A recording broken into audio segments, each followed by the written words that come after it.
Hi, Mark here, and welcome to the Kensington Minute.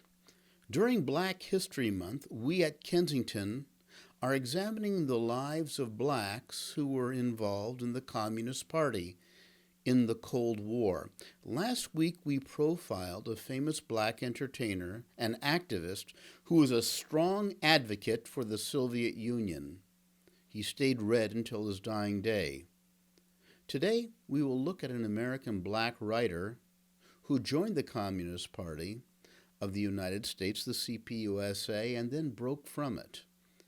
He was born in Mississippi to a poor family. His grandfather served in the Civil War in a colored regiment, as they called them then. As a boy, his family life was rocky, but he excelled academically and started to publish short stories while he was in high school. In the 1920s, he left with his family as part of the great migration of blacks to find better conditions in the North. His experiences in Chicago formed the basis of his novel that would establish his reputation as one of the great American writers of his age. He became a communist and joined the John Reed Club in Chicago.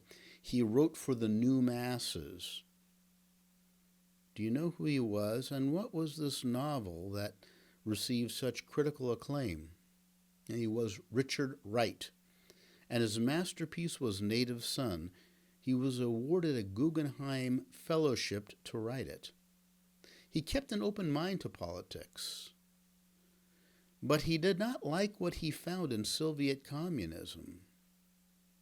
He left communism very publicly in an article entitled, "I Tried to Be a Communist," which was published in August 1944 in The Atlantic. 5 years later, he contributed to The God That Failed, a collection of anti-communist essays by famous writers who earlier supported the Soviet Union and then lost faith in it. Wright was now living in Paris and palled around with Jean-Paul Sartre and Albert Camus. His wife became chummy with Simone de Beauvoir.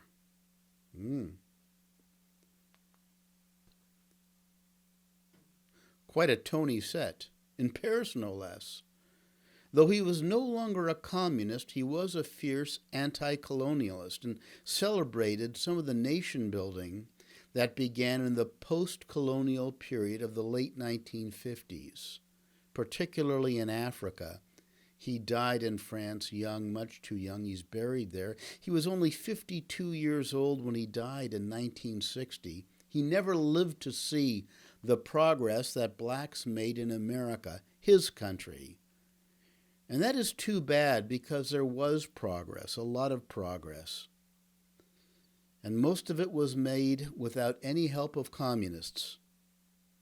And much progress would come later. This Kensington Minute does not represent the official position of the United States government. Be sure to take the Kensington Challenge.